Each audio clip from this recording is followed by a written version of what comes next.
الله.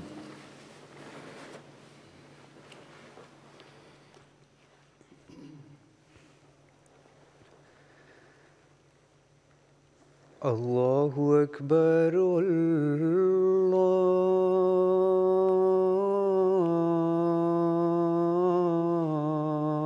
الله أكبر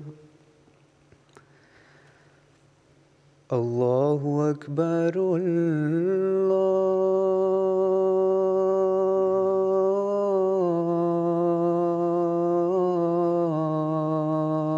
الله أكبر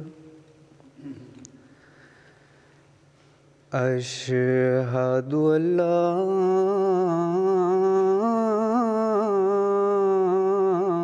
إله إلا الله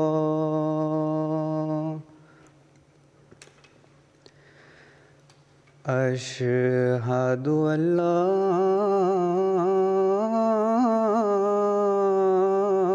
إله إلا الله أشهد أن محمدًا رسول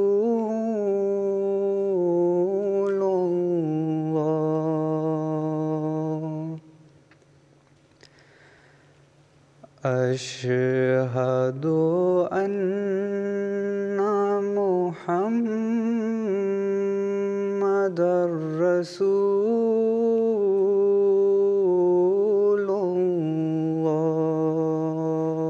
الله حي على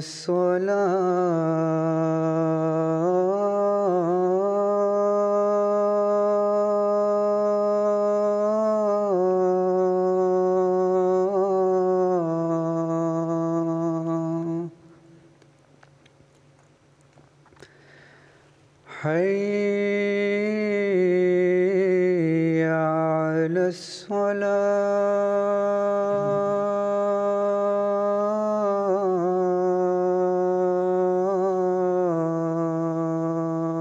الصلاة حي على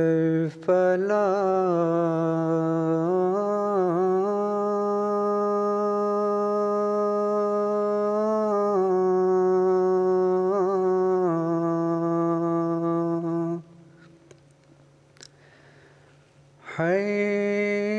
حي على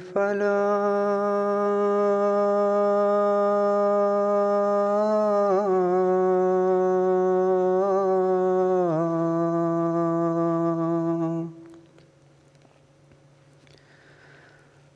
الله أكبر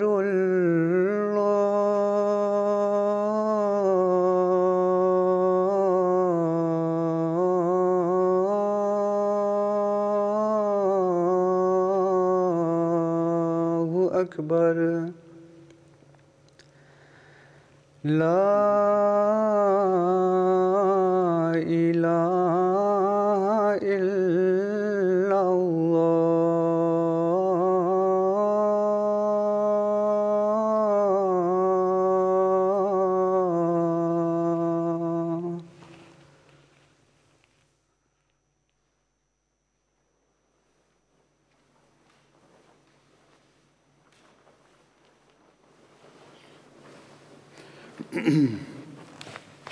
السلام عليكم ورحمة الله.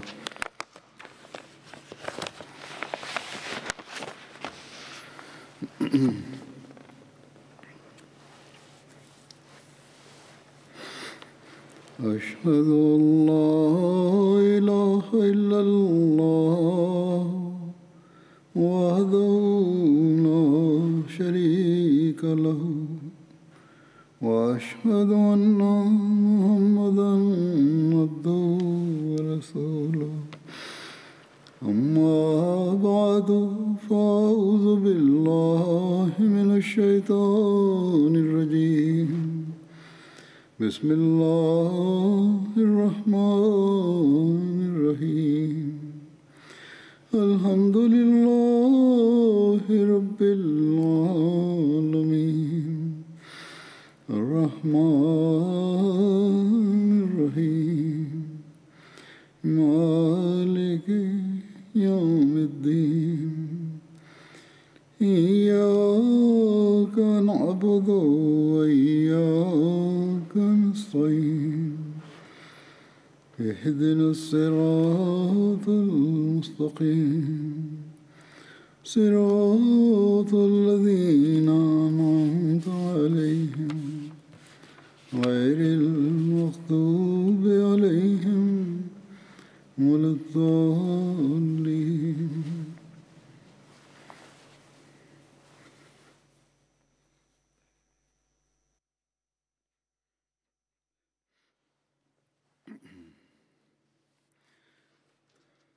गुज़िश्ता खुतबे में हज़रत मुआज़ बिन जबल का जिक्र चल रहा था. Pada khutbah yang lalu disampaikan tentang Hazrat Muaz bin Jabal. Hari ini juga akan disampaikan lanjutannya. Hazrat Muaz adalah orang yang sangat dermawan dan berbelanja dengan semahunya, sehingga disebabkan itu kadang-kadang beliau terpaksa berhutang. Ketika pemberi hutang selalu mengganggu beliau, maka beliau duduk berdiam diri di rumah selama beberapa hari. Maka orang-orang itu datang kepada Rasulullah SAW dan memohon Rasulullah SAW untuk memintakan hutang pada Hazrat Muaz. Beliau SAW mengirim orang untuk memanggil Hazrat Muaz. Ketika hutangnya melebihi harta yang beliau miliki, maka Rasulullah SAW bersabda, barang siapa yang tidak mengambil hutangnya, maka Allah akan mengasihaninya. Dengan demikian beberapa orang memaafkan hutangnya. Namun masih ada beberapa orang yang terus menuntut hutangnya. Maka Rasulullah SAW membahagikan seluruh harta beliau kepada mereka. Namun masih lagi tidak dapat melunaskan semua hutangnya. Bahkan setiap pemberi hutang memang dapat beberapa bahagian dari harta itu, tapi mereka masih menuntut bakinya supaya dibayarkan. Maka Rasulullah SAW bersabda, tinggalkanlah mereka. Sekarang kamu tidak akan dapatkan lebih dari itu. Bawalah barang apa yang kamu dapat. Apabila Hazrat Muaz tidak mempunyai apa-apa lagi, maka Rasulullah SAW mengirim beliau ke Yaman dan bersabda, sudah dekat waktunya Allah Ta'ala akan memenuhi kerugianmu dan akan melunaskan hutangmu. Pada kesempatan itu, Rasulullah SAW juga bersabda kepada Hazrat Muaz, wahai Muaz, hutangmu sangatlah banyak. Jika ada yang membawa hadiah, maka terimalah. Aku telah mengizinkan kamu. Beliau bersabda bahawa kamu diizinkan untuk menerima hadiah. Diriwayatkan oleh Hazrat Muaz bin Jabal bahawa ketika Rasulullah SAW mengirim beliau ke Yaman, Rasulullah SAW bersabda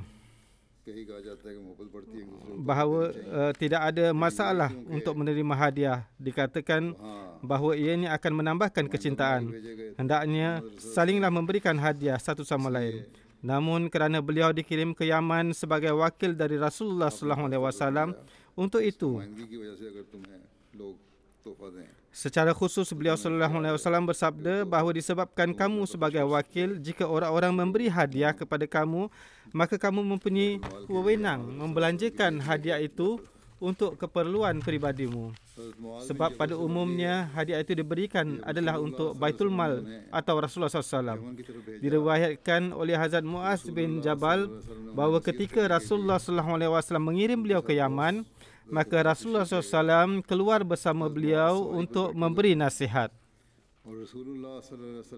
Hazrat Muaz duduk di tunggangannya dan Rasulullah SAW berjalan kaki bersama tunggangan beliau.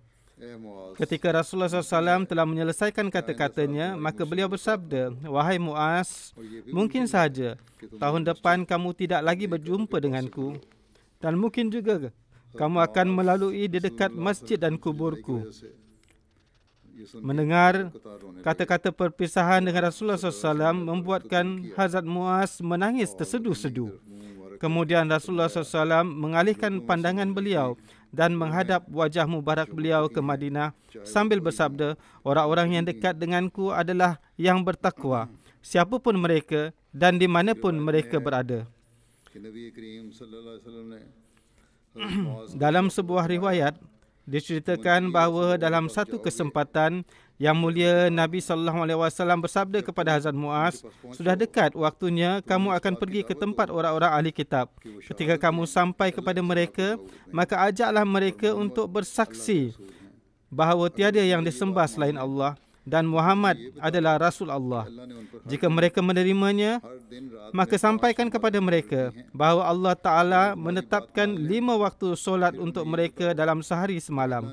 Jika mereka menerimanya, maka sampaikan kepada mereka bahawa Allah Ta'ala telah menetapkan untuk mereka bersedekah yang akan diambil dari orang-orang kaya dan diberikan kepada mereka yang memerlukan. Kemudian jika mereka menerimanya, maka ingat, janganlah mengambil harta terbaik mereka sebagai sedekah.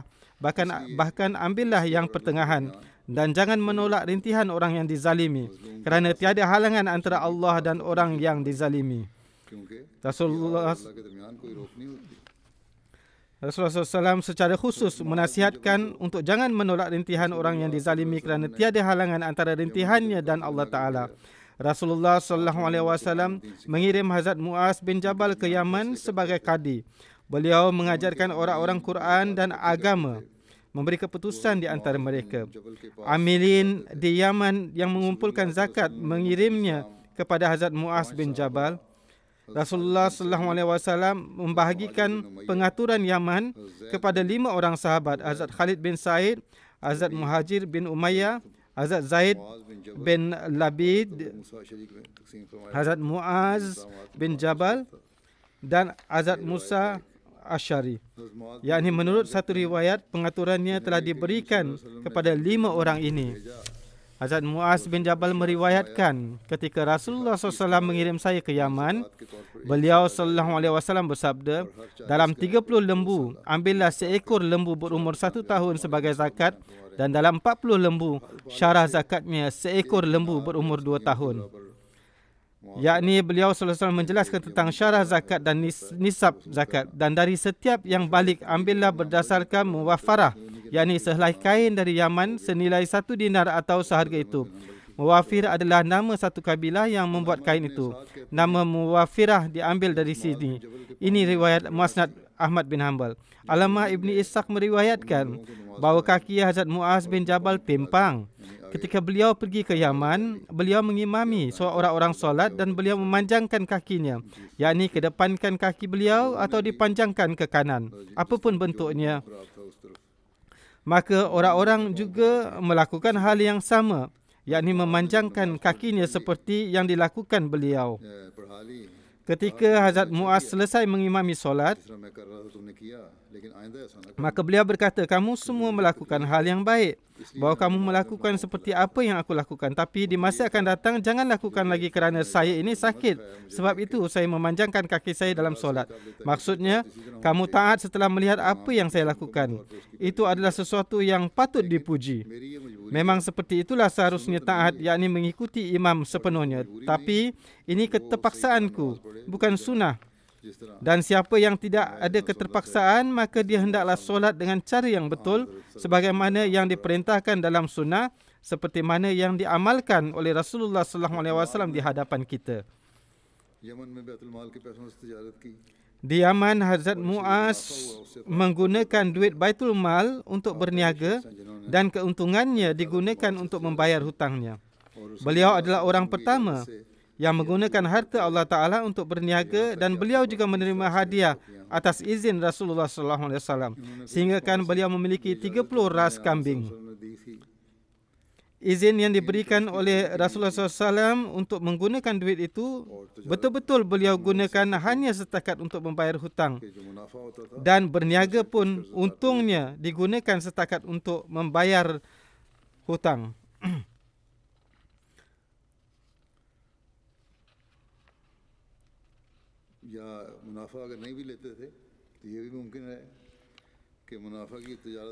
Atau kalaupun beliau tidak mengambil hutangnya, maka mungkin sahaja berapapun keuntungan dari perniagaan itu, dari situ beliau mengambilnya sebagai upah kerja beliau, bahawa saya menggunakannya seperti ini, yakni ini adalah upah dari sumbangan pendapat dan kerja keras saya. Dan untuk itu sudah diizinkan oleh Rasulullah SAW. Sebab itulah beliau mengambilnya supaya hutang dapat dibayar. Dan perkara ini boleh diterima bahawa beliau mengambil upah dari bahagian keuntungan atau sampai batas tertentu mengambil keuntungan. Namun bagaimanapun juga ini semua atas izin Rasulullah SAW. Setelah kewafatan Hazrat Rasulullah SAW, ketika Hazrat Muaz pergi mengerjakan haji, beliau bertemu dengan Hazrat Umar yang dilantik oleh Hazrat Abu Bakar sebagai amil haji. Kedua-dua mereka bertemu pada hari Tarwiyah. Mereka berdua berpelukan dan keduanya saling menyampaikan takziah Rasulullah SAW. Kemudian keduanya duduk di atas tanah dan mula bersembang-sembang. Dalam Al-Istiyab tertulis, ini juga merupakan sebuah buku sejarah bahawa Hazrat Muaz adalah orang yang sangat dermawan. Hazrat Muaz adalah orang yang sangat dermawan, dan disebabkan kedermawanan dan ringan tangan beliau itu sehingga seluruh harta beliau habis membayar hutang. Beliau datang kepada Rasulullah SAW dan memohon kepada beliau supaya beliau SAW menyampaikan pada para pemberi hutang agar mereka memaafkan hutangnya. Ini juga sudah disampaikan di atas. Ini dari rujukan yang lain atau perkara yang sama yang diterangkan. Beliau SAW berkata kepada para pemberi hutang, namun mereka menolak untuk memaafkan hutangnya. Kemudian tertulis bahawa kalaupun ada yang mahu memaafkan hutang demi seseorang, maka itu hanya akan mereka lakukan demi Rasulullah SAW. Yakni mereka hanya akan memaafkan hutang Hazrat Muaz bin Jamal demi Rasulullah SAW. Kerana makam Rasulullah SAW yang sangat tinggi dan besar, hanya demi beliau sahaja seseorang sanggup memaafkan hutang atau berkorban harta. Kemudian sebagaimana yang telah dijelaskan sebelumnya, sebagian orang tidak memaafkan dan berkata, "Ya Rasulullah SAW, kami akan meminta bayaran hutang kami." Bagaimanapun juga Rasulullah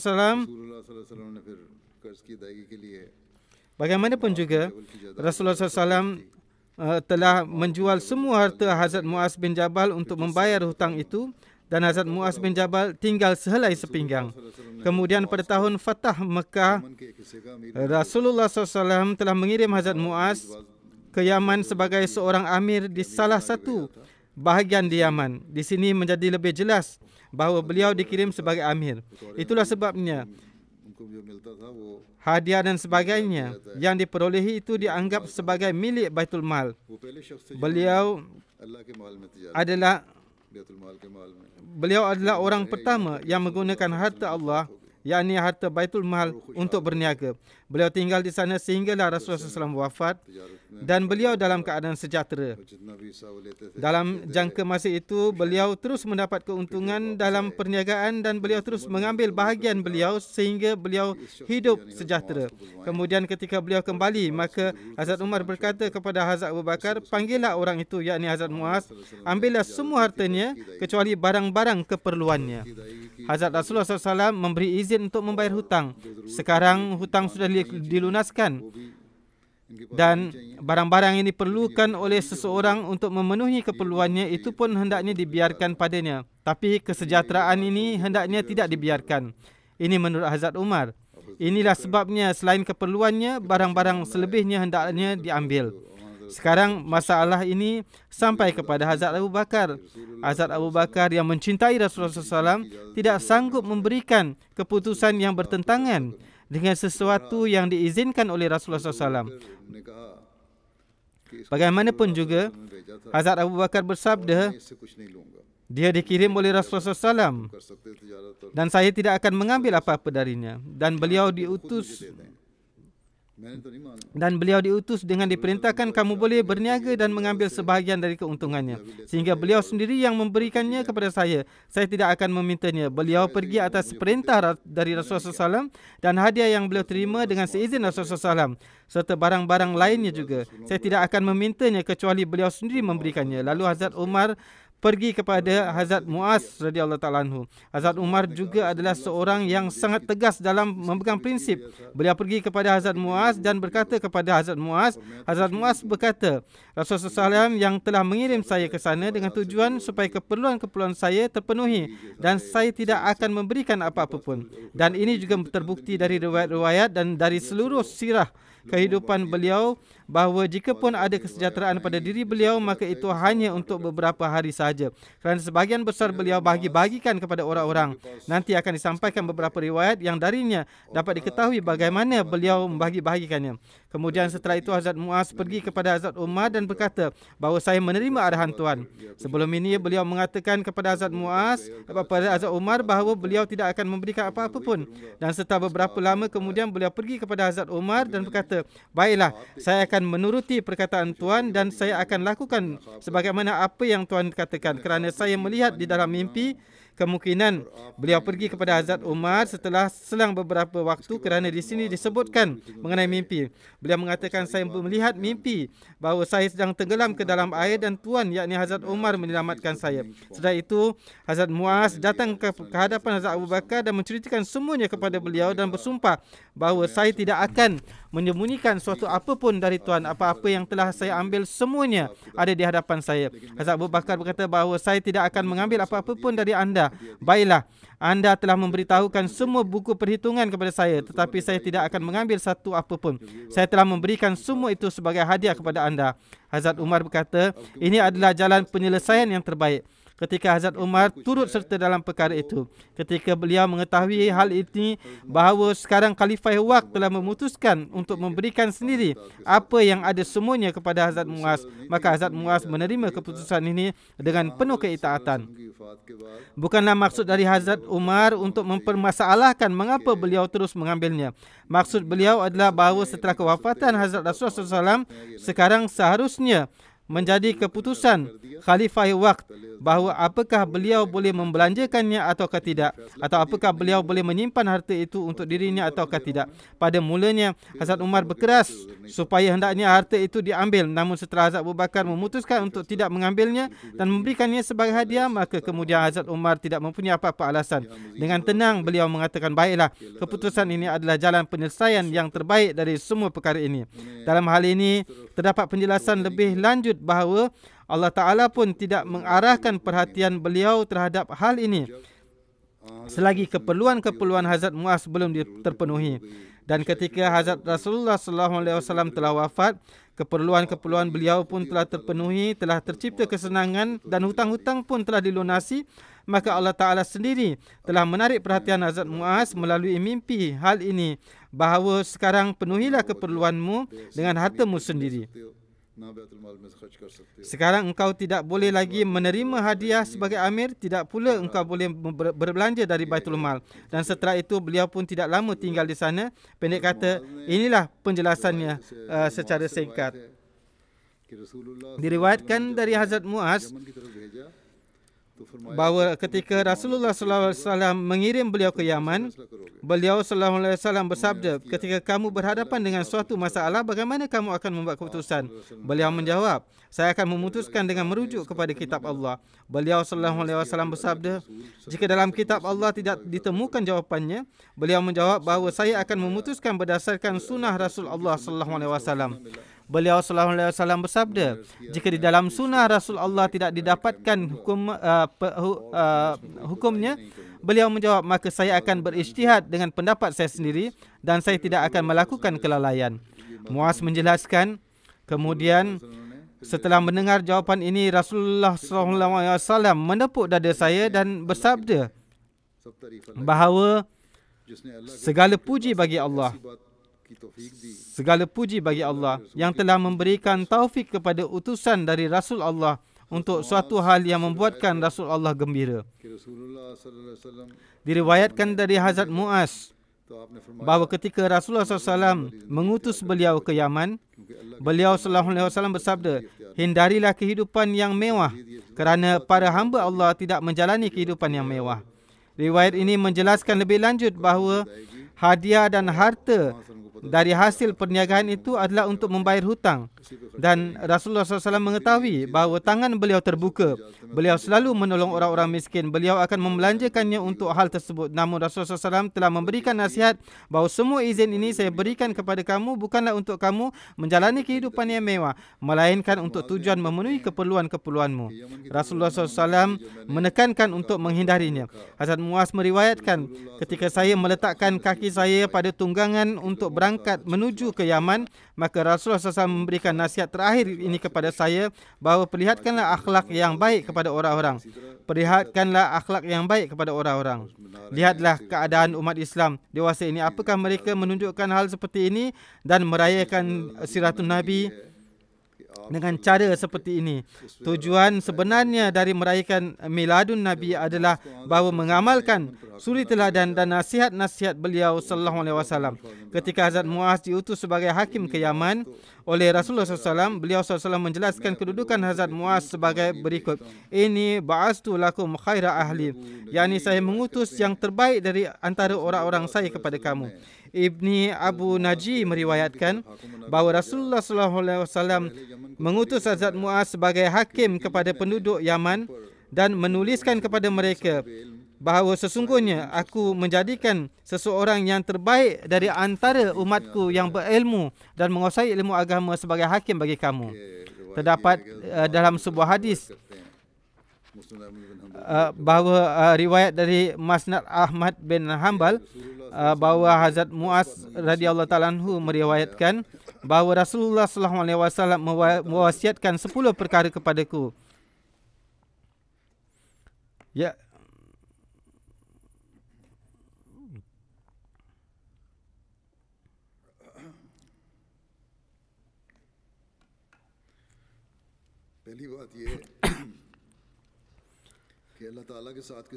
Yang pertama adalah bahawa jangan menyekutukan Allah dengan siapa pun, walaupun kamu dibunuh atau dibakar. Yang kedua adalah jangan menderhaka kepada kedua orang tua, walaupun mereka menyuruhmu berpisah dengan seluruh keluarga dan hartamu. Janganlah menderhakai ibu bapa apapun yang terjadi walaupun tidak mendapat apa-apa dari mereka. Kemudian perkara yang ketiga, jangan meninggalkan solat fardu dengan sengaja.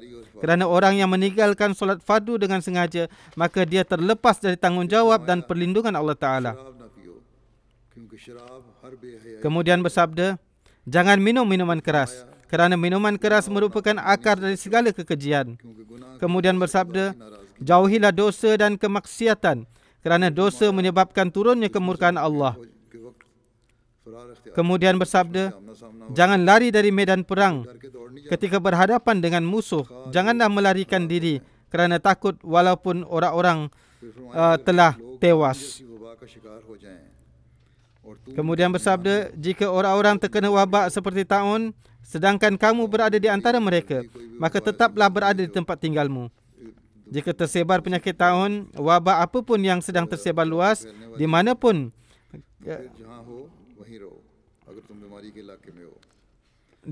kamu berada, tetaplah tinggal di situ, di mana tempat wabak itu tersebar. Kemudian bersabda, belanjakanlah untuk keluargamu sesuai dengan kemampuanmu. Penuhilah hak mereka dan janganlah lalai dalam tarbiyat mereka. Kemudian berikanlah tarbiyat mereka dengan cara yang terbaik. Jika perlu sedikit keras, maka lakukanlah itu supaya mereka mendapatkan tarbiyat yang baik. Dan selalulah ingatkan mereka untuk takut kepada Allah. Inilah 10 perkara yang beliau wasiatkan kepada Hazrat Muaz.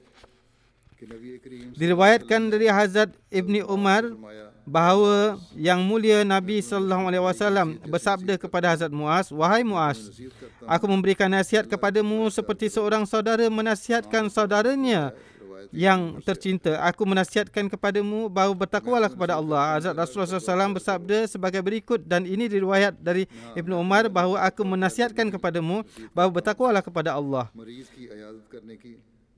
Aku menasihatkan kepadamu supaya bertakwa kepada Allah.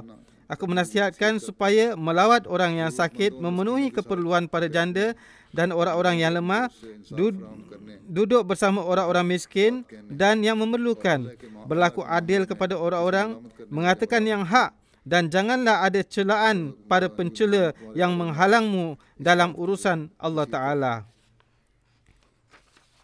Aku menasihatkan hal ini kepadamu. Satu kali Hazrat Umar berkata kepada teman-temannya, mintalah satu perkara. Seseorang berkata, keinginanku adalah supaya rumah ini penuh dengan emas dan aku membelanjakannya di jalan Allah dan mensedekahkannya. Seseorang lainnya berkata, keinginanku adalah supaya rumah ini dipenuhi dengan perhiasan-perhiasan dari permata dan aku membelanjakannya di jalan Allah dan mensedekahkannya. Keinginan-keinginan yang begitu agung dan menakjubkan daripada sahabat. Kemudian Hazrat Umar berkata, mintalah lagi. Mereka berkata, wahai Amirul Mukminin, kami tidak faham apa yang harus kami inginkan. Hazrat Umar bersabda, keinginanku adalah supaya rumah ini dipenuhi oleh orang-orang seperti Hazrat Abu Ubaidah bin Jarrah dan Hazrat Muaz bin Jabal dan Hazrat Salim Maula Abu Huzaifah. Salim Maula Abu Huzaifah dan Hazrat Abu Huzaifah bin Yaman.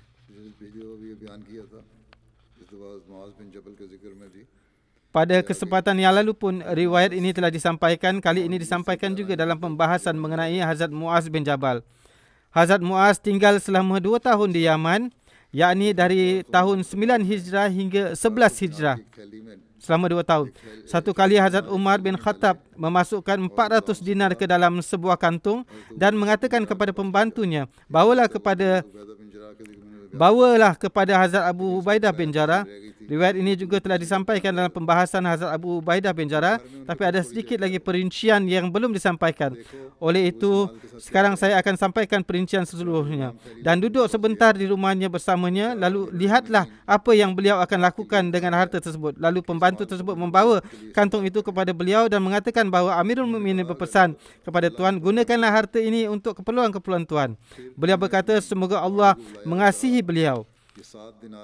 Kemudian beliau memanggil pembantu wanita beliau dan mengatakan, bawalah 7 dinar ini kepada si fulan dan 5 dinar ini kepada si fulan dan 5 dinar ini untuk si fulan, sehinggalah habis semuanya.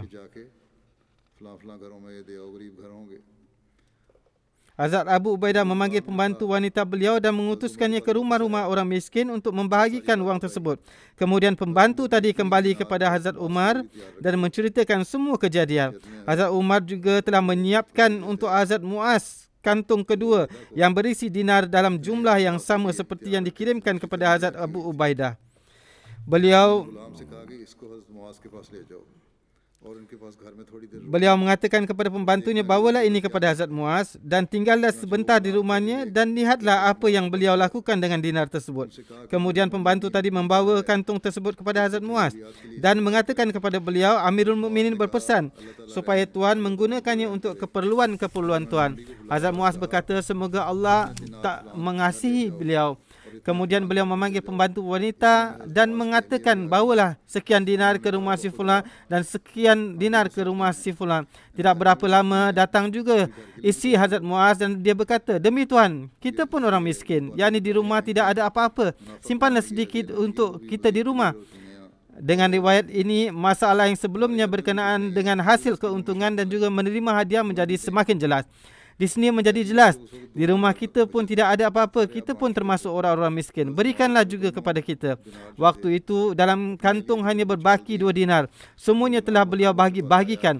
Hazrat Muaz memberikan 2 dinar tersebut kepada isteri beliau dan pembantu tadi datang kepada Hazrat Umar dan menceritakan kepada beliau semua kejadian.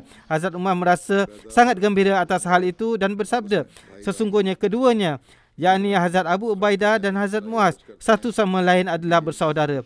Demikian juga dalam hal membelanjakan harta, mereka memiliki sifat yang sama. Diriwayatkan dari Shuraih bin Ubaid dan Rashid bin Sa'ad serta yang lainnya bahawa ketika Hazrat Umar bin Khattab tiba di Sarak, Sarag adalah nama satu kampung di lembah Tabuk. Diberitahukan kepada beliau bahawa di Syam sedang tersebar wabak yang sangat dahsyat.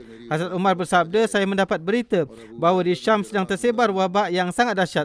Menurut pandangan saya, jika waktu kewafatan saya tiba dan Abu Ubaidah bin Jarrah masih hidup, maka saya akan menetapkan beliau sebagai khalifah. Dan jika Allah Ta'ala menanyakan mengenai beliau ini kepada saya bahawa mengapa engkau menetapkan beliau sebagai khalifah atas umat Muhammadiyah, saya akan menjawab bahawa saya mendengar Rasul engkau bersabda bahawa setiap Nabi mempunyai seorang amin dan aminku adalah Abu Ubaidah bin Jarrah. Sebelum ini pun telah disampaikan, orang-orang tidak menyukai hal ini. Mereka mengatakan bahawa apa yang akan terjadi kepada para pembesar Quraisy, yakni Bani Fahir. Kemudian Hazrat Umar bersabda, jika waktu kewafatan saya tiba dan Hazrat Abu Ubaidah bin Jarrah juga telah wafat, maka saya akan menetapkan Hazrat Muaz bin Jabal sebagai khalifah. Dan jika Tuhan Azza wa Jalla bertanya kepada saya, mengapa kamu menetapkannya sebagai khalifah, maka saya akan mengatakan bahawa saya mendengar Rasul engkau bersabda, pada hari kiamat beliau akan dibawa ke depan para ulama. Kedudukan beliau sangatlah tinggi dalam hal keilmuan. Hazrat Muaz bin Jabal dan Hazrat Abu Ubaidah bin Jarrah pada kesempatan perang Yarmuk tahun 15 Hijrah ditetapkan sebagai komandan dari pasukan sayap kanan.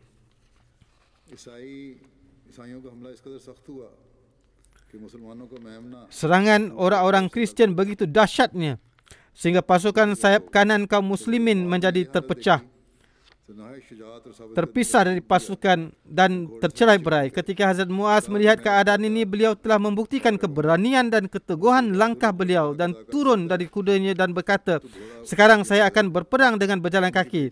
Jika ada seorang pemberani yang boleh menggunakan kuda ini, maka kuda ini siap untuknya. Anak beliau juga ada di medan perang. Beliau mengatakan, saya yang akan menggunakannya kerana saya boleh berperang dengan baik sambil berkuda. Walhasil ayah dan anak ini menerjah pasukan Rum dan berperang dengan gagah berani sehingga pasukan Muslim yang telah tercerai-berai itu dapat dikawal kembali dan mengalahkan mereka.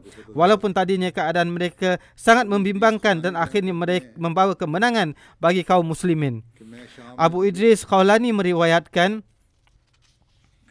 bahawa saya masuk ke Masjid Damsyik di Syam. Di sana ada seorang pemuda yang bergigi putih bersih dan di sekelilingnya berkumpul orang-orang.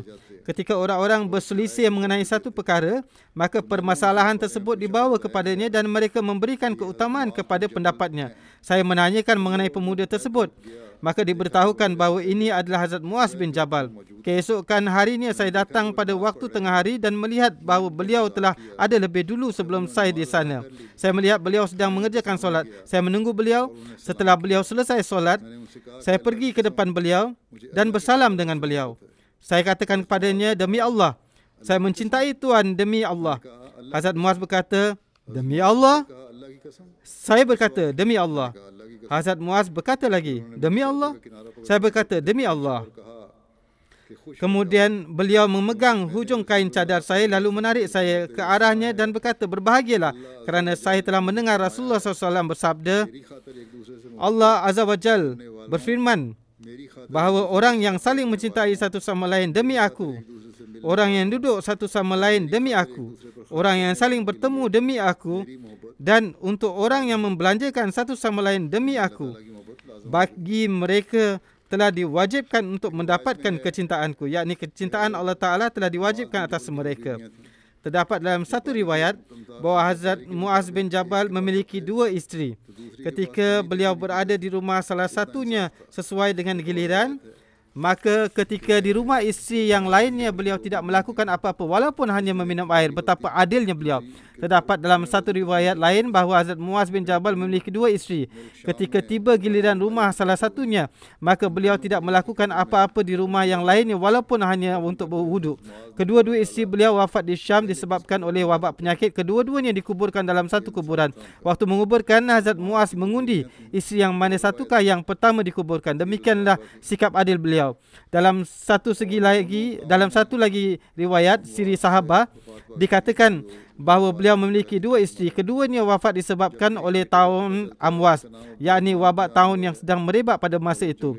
Sedangkan dapat diketahui bahawa seorang anak beliau bernama Abdul Rahman, dia ikut serta dalam perang Yarmuk bersama Hazrat Muaz. Kewafatannya disebabkan oleh tahun Amwas. Ketika Hazrat Abu Ubaidah wafat disebabkan oleh tahun Amwas, maka Hazrat Umar menetapkan Hazrat Muaz sebagai amil di Syam. Amwas adalah nama sebuah kampung yang sebelumnya telah saya jelaskan, yang jaraknya 7 batu dari Yarmalah ke arah Baitul Muqaddas. Hazrat Muaz juga wafat pada tahun tersebut disebabkan oleh tahun tersebut. Kasir bin Murrah meriwayatkan bahawa ketika sakit Hazrat Muaz bersabda kepada kami bahawa saya pernah mendengar Rasulullah SAW bersabda yang saya rahsiakan dari kamu semua. Saya mendengar Rasulullah SAW bersabda, barang siapa yang perkataan akhirnya mengucapkan la ilaha illallah, maka syurga akan diwajibkan baginya. Dalam riwayat yang lain, Hazrat Muaz bersabda, yang membuat saya terhalang untuk menyampaikan hadis ini kepada kamu adalah supaya jangan sampai kamu hanya bergantung pada hal ini sahaja lalu meninggalkan amalan yang lainnya. Ketika taun merebak di Syam, dan Hazrat Muaz bin Jabal juga dijangkiti penyakit taun dan mengakibatkan beliau pingsan. Ketika sedikit sedarkan diri, beliau berkata, "Ya Allah, berikanlah kesedihanmu padaku. Demi kemuliaanmu, Engkau maha tahu bahawa aku mencintaimu." Kemudian beliau pingsan lagi. Kemudian setelah sedarkan diri lagi, beliau mengucapkan perkara yang sama. Ketika waktu kewafatan Hazrat Muaz bin Jabal semakin dekat, beliau bersabda, "Cuba lihat, waktu sudah pagi."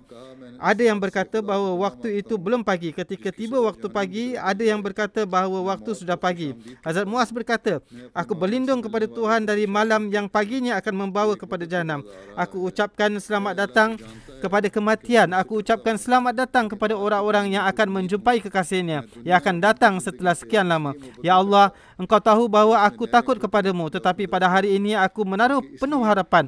Aku tidak mencintai dunia dan umur panjang kerana di dalamnya saya menggali sungai atau menanam pokok, bahkan supaya aku dapat bertahan dari rasa haus di siang hari dan segala penderitaan, dan supaya aku duduk bersama para ulama yang mana di dalamnya membicarakan tentang Engkau." Kemudian dalam salah satu lagi riwayat bahawa ketika waktu kewafatan Hazrat Muaz sudah dekat, beliau menangis. Dikatakan kepada beliau, "Kenapa Tuan menangis? Tuan kan adalah sahabat Rasulullah SAW." Beliau berkata, "Aku menangis bukanlah kerana sedih akan kematian dan bukan juga kerana akan pergi meninggalkan dunia. Melainkan aku menangis kerana akan ada dua golongan. Dan aku tidak tahu aku akan dibangkitkan dalam golongan yang mana satu. Yakni pertama adalah penghuni syurga, sedangkan yang kedua adalah penghuni neraka. Aku menangis kerana semata-mata takut kepada Allah Ta'ala." Terdapat riwayat dalam Musnad Ahmad bin Hanbal bahawa Hazrat Muaz berkata bahawa saya pernah mendengar Rasulullah SAW bersabda bahawa tidak lama lagi kamu akan hijrah ke Syam dan akan ditaklukkan melalui tanganmu. Tetapi di sana kamu akan dijangkiti sejenis penyakit bisul yang akan menyerang manusia dari kaki tangga. Dengan perantaranya Allah Ta'ala akan menganugerahkan mati syahid padamu dan mensucikan amalanmu. Ya Tuhan, jika Engkau mengetahui bahawa Muaz bin Jabal telah mendengar hadis ini dari Rasulullah SAW, maka anugerahkanlah padanya dan keluarganya bahagian yang secukupnya. Ini yang beliau sabdakan. Demikianlah beliau sekeluarga telah dijangkiti penyakit taun dan tidak ada seorang pun yang selamat darinya. Ketika di jari telunjuk Hazrat Muaz muncul benjolan taun, beliau bersabda, "Sekalipun aku diberikan unta merah sebagai ganti, maka aku tetap tidak menyukainya. Aku lebih suka dengan keadaan sekarang ini." Ada riwayat dalam Tarikh Tibri bahawa keluar bisul di telapak tangan beliau. Beliau melihat telapak tangan beliau, kemudian mencium bahagian belakang tangan beliau dan berkata, "Saya tidak menyukai jika ini diganti sekalipun dengan mendapatkan benda duniawi." Hazrat Muaz bin Jabal wafat pada 18 Hijrah. Berkenaan dengan usia beliau terdapat berbagai pendapat. Ada yang mengatakan 33, 34 dan ada juga yang mengatakan 38 tahun. Jumlah riwayat hadis yang diriwayatkan oleh Hazrat Muaz sebanyak 157, yang di antaranya ada dua hadis yang disepakati oleh Bukhari dan Muslim. Terdapat dalam kedua-duanya. Sahabat berikutnya adalah Hazrat Abdullah bin Amr. Hazrat Abdullah berasal dari Ansar kabilah Khazraj ranting Banu Salma. Ayah beliau bernama Amr bin Haram dan ibu bernama Rabab binti Qais. Hazrat Abdullah bin Amr lahir kira-kira 40 tahun sebelum hijrah Nabi. Yakni ketika hijrah beliau berusia sekitar 40 tahun. Beliau adalah ayah dari sahabat terkenal bernama Hazrat Jabir bin Abdullah. Hazrat Abdullah bin Amr adalah saudara tiri Hazrat Amr bin Jamuh. Hazrat Abdullah bin Amr ikut serta pada Bai'at Aqabah Saniyah dan termasuk salah satu di antara 12 nakib yang ditetapkan oleh Rasulullah SAW. Beliau ikut serta pada perang Badar dan syahid pada perang Uhud. Sebahagian berpendapat bahawa Hazrat Abdullah bin Amr adalah yang pertama syahid dari pihak Muslim ketika perang Uhud. Berkenaan dengan berimannya beliau dijelaskan sebagai berikut bahawa Hazrat Ka'ab bin Malik meriwayatkan bahawa kami berjanji untuk bertemu dengan Rasulullah SAW di Aqbah pada pertengahan hari Tashrik, yakni 3 hari terakhir hari haji dari 11 sampai 13 Zulhijjah. Aqbah terletak di antara Mekah dan Mina. Sebelum ini pun telah saya sampaikan, ketika kami selesai ibadah haji dan tiba malam yang mana kami berjanji untuk berjumpa dengan Rasulullah SAW, bersama kami ada juga Abdullah bin Amr yang merupakan salah satu di antara pemimpin kami dan di antara orang-orang yang dihormati. Kami mengajak beliau bersama, kami merahsiakan urusan kami dari orang-orang musyrik. Kami katakan kepada beliau, wahai Abu Jabir, Tuan adalah salah satu dari antara pemimpin kami dan juga orang terhormat kami.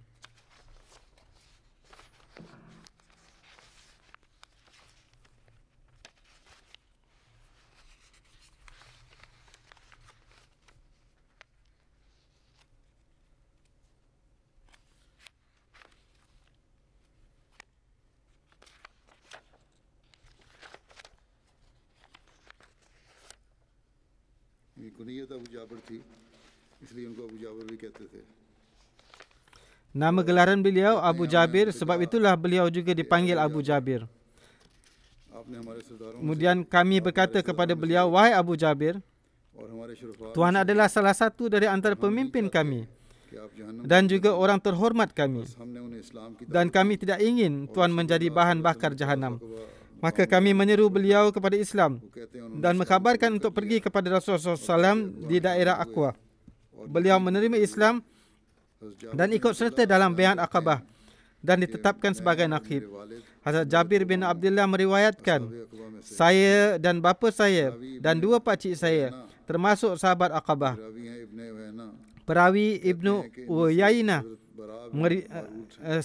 satu rawi Ibnu Uyainah meriwayatkan, salah satu di antaranya adalah Hazrat Bara bin Marur. Berkenaan dengan Aqabah Saniyah, sebelum ini pun sudah saya sampaikan dari Sirat Khataman Nabiin secara detail berkenaan dengan tema seorang sahabat. Bahkan dalam kisah 2 sahabat di sini saya sampaikan semula sebahagiannya. Apa yang tertulis dalam Sirat Khataman Nabiin berkenaan dengan Bai'at Aqabah Saniyah akan saya sampaikan, yang kaitannya dengan Hazrat Abdullah bin Amr sebagai berikut. Pada bulan ke-13 Nabawi dalam bulan Zulhijjah, pada kesempatan haji, ratusan orang dari Aus dan Khazraj datang ke Mekah. Di dalamnya termasuk juga 70 orang yang apakah sudah masuk Islam atau juga yang ingin masuk Islam. Mereka datang ke Mekah untuk berjumpa dengan Rasulullah SAW.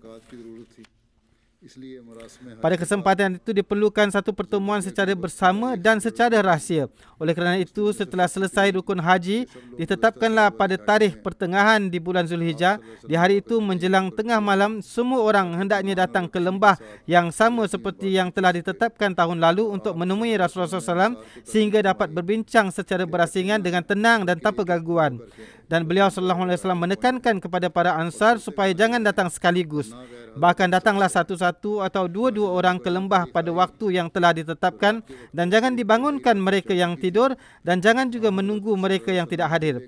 Pendek kata, apabila tiba tarikh yang telah ditetapkan, maka pada malam hari ketika telah berlalu 1/3 malam, Rasulullah SAW keluar dari rumah bersendirian, dan di perjalanan beliau ajak bersama pakcik beliau Abbas yang saat itu masih musyrik namun mencintai beliau SAW. dan merupakan pemimpin keluarga Hashim. Kemudian kedua-dua mereka sampai di lembah tersebut. Tak berapa lama kemudian, para Ansar juga datang satu dan dua orang. Mereka berjumlah 70 orang yang berasal dari kabilah Aus dan Khazraj. Abbas yang paling pertama memulakan perbualan dan berkata, "Wahai golongan Khazraj, Muhammad sallallahu alaihi wasallam adalah seorang terhormat dan dicintai di dalam keluarganya, dan sampai saat ini keluarganya menjamin keselamatannya dan siap berkorban untuknya dalam setiap keadaan yang membahayakan. Namun sekarang ini Muhammad beriradah untuk meninggalkan negerinya dan pergi ke tempat kamu. Jika kamu berkeinginan untuk membawanya bersama kamu, maka kamu harus melindunginya dalam apa juga keadaan, dan kamu harus siap berkorban menjaganya dari bahaya musuh. Jika kamu siap untuk itu, maka itu lebih baik. Jika tidak, sekarang jugalah beritahukan dengan terus terang, kerana berterus terang adalah cara yang baik." Bara bin Makrur, seorang yang dituakan dan berpengaruh di kalangan kabilah Ansar, mengatakan, "Abbas, kami telah mendengar apa yang kamu katakan. Namun kami ingin Rasulullah SAW sendiri yang menyampaikan secara langsung dari lidah mubarak beliau dan apa tanggungjawab yang ingin beliau berikan kepada kami." Lalu Rasulullah SAW melawatkan beberapa ayat Al-Quran dan kemudian menyampaikan ajaran Islam dalam ceramah singkatnya dan dalam menjelaskan perihal hukukullah dan hukukul ibad, bersabda bahawa yang saya inginkan untuk diri saya hanyalah sebagaimana kamu menjaga kaum kerabat kamu dan keluarga kamu, seperti itu juga perlakukanlah pada aku jika diperlukan. Setelah beliau selesai menyampaikan ceramahnya sesuai dengan tradisi Arab, Bara bin Makrur memegang tangan Rasulullah SAW dan berkata, "Wahai Rasulullah, demi Tuhan yang telah mengutus engkau dengan hak dan kebenaran, kami akan melindungi Tuhan seperti melindungi nyawa kami sendiri.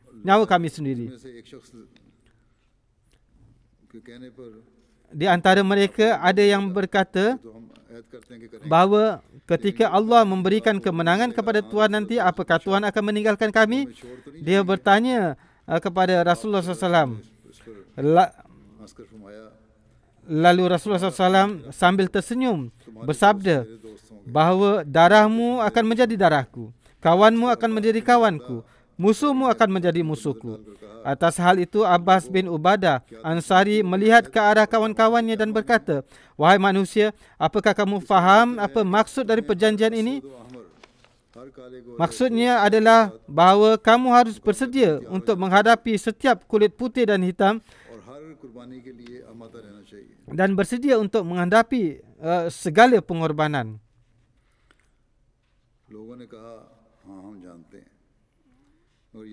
Orang-orang mengatakan, "Ya, kami faham." Namun sebagai balasannya, "Apa yang akan kami dapatkan ya Rasulullah?"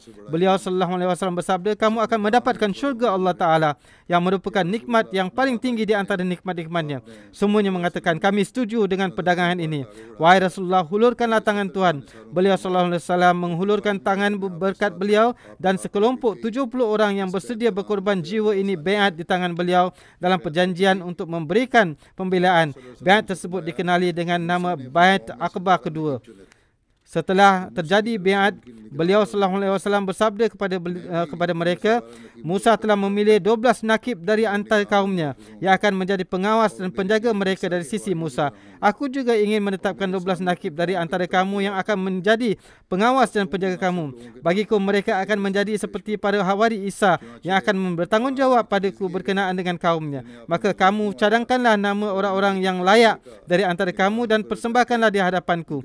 Lalu dicadangkanlah 12 nama dan dipersetujui oleh Rasulullah SAW, dan mereka ditetapkan sebagai pengawas bagi setiap satu kabilah dan dijelaskan tanggungjawab mereka.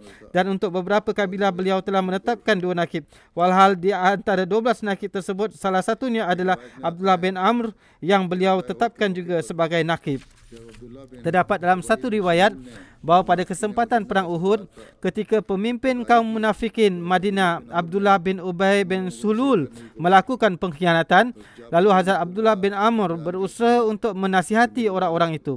Hazrat Jabir bin Abdullah meriwayatkan bahawa bapa saya Hazrat Abdullah bin Amr dan pakcik disyahidkan pada perang Uhud. Ibu saya di riwayat yang lain, ibu saya yakni isteri Hazrat Amr bin Jamuh meletakkan kedua mereka di atas unta membawa mereka ke Madinah. Namun ada pengumuman dari Rasulullah SAW yang diperdengarkan oleh seorang yang membuat pengumuman bahawa kuburkanlah orang-orang yang terbunuh di tempat di mana mereka berlawan. Mendengar hal itu, kedua jenazah tersebut dibawa kembali lalu dikuburkan di tempat mereka berlawan. Dalam riwayat lain, Hazrat Anas bin Malik meriwayatkan pada kesempatan perang Uhud telah tersebar khabar di kalangan penduduk Madinah bahawa Rasulullah SAW telah syahid. Setelah mendengar khabar ini, mulailah terdengar suara tangisan di Madinah. Saat itu seorang wanita Ansar juga telah pergi menuju Uhud. Dalam perjalanan dia melihat mayat ayahnya, suaminya dan juga saudaranya. Perawi berkata tidak diketahui siapa yang paling pertama dia lihat. Ketika dia lalu di antara mereka, dia berkata, siapakah ini? Orang-orang menjawab, dia adalah ayahmu, saudara kamu dan suamimu dan anak kamu. Wanita itu bertanya, bagaimana khabar Rasulullah SAW? Mereka menjawab, Rasulullah SAW ada di depan kamu. Sehinggalah dia hadir di hadapan Rasulullah SAW dan memegang hujung kain beliau SAW dan berkata, wahai Rasulullah SAW, ku korbankan kedua orang tuaku demi Tuan. Jika Tuan selamat, maka saya tidak pedulikan lagi kematian siapapun. Hazrat Khalifatul Masih Ar-Rabi beberapa tahun sebelum menjadi khalifah, kejadian 2-3 tahun sebelumnya, menyampaikan pidato di Jalsah Sarana berkenaan dengan sirat Hazrat Rasulullah SAW dan peperangan. Beliau juga menyinggung berkenaan dengan Hazrat Abdullah bin Amr yang juga akan saya bacakan di sini. Bersabda, saudara perempuan Hazrat Abdullah bin Amr, yakni isteri dari Hazrat Amr bin Jamu, sama seperti saudaranya, beliau pun sangat mencintai Rasulullah SAW. Suami beliau syahid dalam perang tersebut. Saudara beliau syahid dalam perang tersebut. Anak beliau syahid dalam perang tersebut. Namun kegembiraan atas selamatnya Rasulullah SAW telah mengatasi semua kesedihan itu. Hazrat Aisyah Siddiqah meriwayatkan bahawa saya pergi ke medan perang untuk mengetahui keadaan. Dalam perjalanan saya bertemu isteri Amr bin Jamu, Hind, sedang memegang tali untanya pergi menuju ke Madinah. Saya bertanya kepadanya, bagaimana khabar di medan perang? Dia menjawab, alhamdulillah, semuanya baik-baik saja. Hazrat Muhammad Mustafa SAW baik-baik saja. Tidak lama kemudian pandangan saya tertuju kepada unta yang di atasnya terdapat muatan. Saya bertanya, apa yang dimuatkan di atas unta? Beliau menjawab, mayat suami saya Amr bin Jamu, mayat saudara saya Abdullah bin Amr, mayat anak saya Khalad. Setelah mengatakan itu, dia mula berangkat ke Madinah. Namun unta terduduk dan tidak mahu berdiri. Akhirnya ketika ia berdiri, ia menolak untuk pergi ke Madinah. Barulah dia, yakni wanita itu, membelokkan tali unta itu ke arah medan Uhud. Ia pergi dengan hati yang gembira. Kemudian menulis bahawa di satu sisi berlalu pemandangan kecintaan seorang wanita kepada Rasulullah SAW. Sedangkan di sisi lain Rasulullah SAW bersabda kepada para sahabat, pergi dan carilah mayat Amr bin Jamu dan Abdullah bin Amr supaya mereka akan dikuburkan bersama. Kerana di dunia ini pun mereka berdua sangat mencintai satu sama lain. Rasulullah SAW juga sangat memperhatikan mereka berdua. Tertulis dalam satu riwayat bahawa ketika Hazrat Abdullah bin Amr hendak keluar untuk pergi ke perang Uhud, beliau memanggil anak beliau Hazrat Jabir dan berkata kepadanya, wahai anakku, aku melihat bahawa aku adalah termasuk yang paling pertama di antara yang syahid. Dan demi Tuhan, setelah Rasulullah SAW, aku tidak meninggalkan apapun yang lebih aku cintai selain engkau. Aku masih ada sedikit hutang. Bayarlah hutangku itu atas namaku. Dan aku wasiatkan kepadamu untuk berlaku baik kepada saudara-saudara perempuanmu. Hazrat Jabir meriwayatkan, pada keesokan paginya ayah saya yang paling pertama syahid dan musuh-musuh telah memotong hidung dan telinga beliau. Hazrat Jabir bin Abdullah meriwayatkan bahawa ketika Rasulullah SAW datang untuk mengkuburkan para syuhada Uhud, beliau bersabda, kuburkanlah mereka bersama luka-luka mereka kerana aku menjadi saksi atas mereka dan tidak ada seorang Muslim yang dilukai di jalan Allah kecuali pada hari kiamat mereka akan datang dengan keadaan darah mengalir dan warnanya warna zafran dan wanginya seperti wangi kasturi. Yakni mereka adalah orang-orang yang disukai yang akan hadir ke hadapan Allah Ta'ala. Mereka tidak perlu dimandikan ataupun dikafankan. Pakaian mereka sendirilah yang merupakan kafan mereka. Hazrat Jabir berkata, ayah saya diberikan kafan satu kain cadar. Beliau sallallahu alaihi wasallam bersabda, siapa yang paling memahami Al-Quran di antara mereka ketika para syuhada ini hendak dikuburkan? Rasulullah SAW bersabda, siapa yang paling memahami Al-Quran? Ketika diisyarahkan kepada seseorang, beliau bersabda, turunkanlah dia ke dalam kubur sebelum kawan-kawannya, yakni orang yang paling memahami Al-Quran. Beliau SAW mengkuburkan mereka dahulu. Dan orang-orang berkata bahawa Hazrat Abdullah bin Amr adalah yang paling pertama syahid dalam perang Uhud. Dan waktu itu pun orang-orang sedang bercakap-cakap bahawa yang paling pertama syahid adalah Abdullah bin Amr. Sufyan bin Abu Syams telah mensyahidkan beliau. Maka Rasulullah SAW mensolatkan jenazah beliau sebelum hazimat. Sebelum terjadinya serangan kedua telah dilaksanakan solat jenazah beliau, dan beliau sallallahu alaihi wasallam bersabda, kuburkanlah Abdullah bin Amr dan Amr bin Jamu dalam satu kuburan, kerana di antara mereka terdapat keikhlasan dan rasa cinta. Kemudian beliau sallallahu alaihi wasallam bersabda, mereka yang saling mencintai di dunia kuburkanlah dalam satu kuburan. Dikatakan bahawa Abdullah bin Amr berkulit kemerahan dan pada bahagian depan kepala beliau tidak terdapat rambut dan tubuh beliau tidak terlalu tinggi, sedangkan Hazrat Amr bin Jamu bertubuh tinggi. Untuk itu keduanya dapat dikenali dan keduanya dikuburkan dalam satu kuburan. Baki insya-Allah akan saya sampaikan pada masa yang akan datang.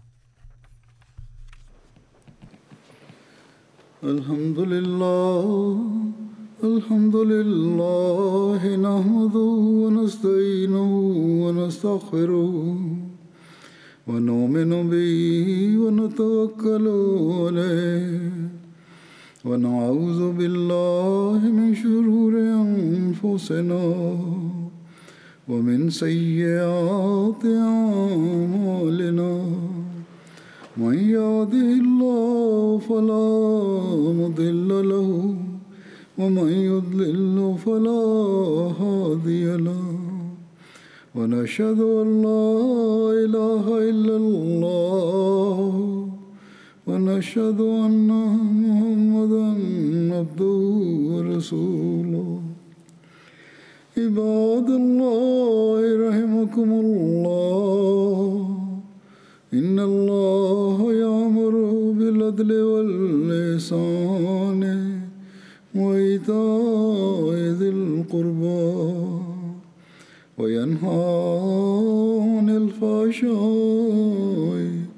والمنكر والبغي يعظكم لعلكم تذكرون. اذكروا الله يذكركم وادعوه يستجب لكم ولذكر الله